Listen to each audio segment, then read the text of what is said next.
I have workaholic tendencies. Most of the time it isn't a problem, but there are times where it gets out of control. Back in my 20s, I interned with Procter& Gamble. It was my dream company and I got the job. I admired their rigor and results. I knew they operated in a best-in-class fashion and I was determined to live up to that standard. My internship was in Cleveland, where I didn't know anyone. I also didn't have any compelling hobbies, and my boyfriend, now my husband, would come to visit only on some weekends. But most of the time, there was nothing to distract me from work. That was a problem. Left to my own devices, there was no reason for me to ever stop working. I could always do better. I was determined to get a full-time offer. By the end of the summer, I was so burnt out that I became depressed. I began wondering, is it even worth getting an MBA? Because I don't want this life or pressure. Take a look at your own life. Have you ever started to run with the best of intentions, only to end up feeling like you were being chased and you couldn't stop? This is a very common trap for high achievers. It can show up in any area of life: career, raising children, hobbies, even when planning parties for friends. What drives this behavior and what are the consequences? One driver is our own high expectations. This drive towards excellence enables us to achieve great things.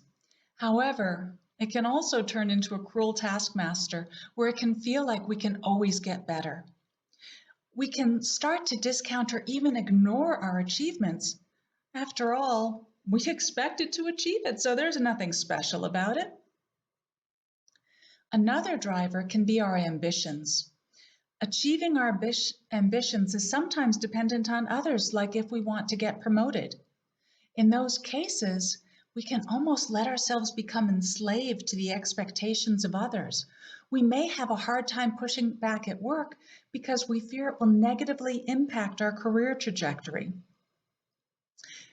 In reality, high achievers are often stellar employees that the company wants to hold on to, but we somehow forget this. A third driver could be our ability to focus intensely. We can get lost in our work, and this can lead to other areas of our life shriveling because we don't devote time to them. For example, when my children were young, I spent so much time with them that my husband started to feel neglected. Another consequence of this intense focus is we may not recognize when our productivity starts to slip, when we're spinning our wheels. Or if we could recognize this and shift into a different activity, we could actually achieve more. The good news is the following strategy can help us to lower our stress and get our passion back. First, pay attention when that voice inside of you says, "This is just too much." Notice your attitude. Has your excited passion turned into obligation and overwhelm? If so, you're probably caught in the fight or flight stress response, which makes us more reactive, more impulsive, and less creative. Try to identify all of the different things that could be contributing to this feeling. 2, as soon as possible, or at least before going to sleep, take some time to decompress. Take a walk, get in nature, take some deep breaths, take a bath, meditate, listen to relaxing music, take a yoga class, do whatever helps you to get grounded. Even if all you have is 10 minutes to devote to this activity, it shifts our brain activation, giving us more access to our creativity and intuition. And by the way, when you start to notice that your productivity is starting to slip because of your intense focus, this type of a break can also help you to stop spinning your wheels. 3, when you feel relaxed, ask yourself, what do I need? What's missing? Allow yourself to really hear the answer. Don't worry if you don't know how to get there yet. 4, playfully brainstorm some possible ways of meeting those needs. This is not the time to analyze whether they're realistic or not. Just allow yourself to play with the ideas.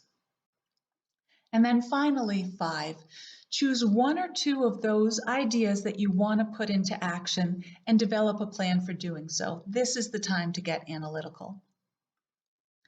I encourage you to experiment working through these steps with a trusted friend, coworker, or family member.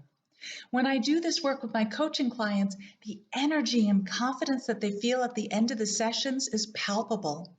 Over time, this process becomes so ingrained that they end up spending more time in passion and less in overwhelm. I'd be happy to explore this with you if you would like. For now, celebrate this tremendous strength of yours. It's one of the things that sets you apart. Then take some time to think about how this particular kind of training could help you to be even more effective.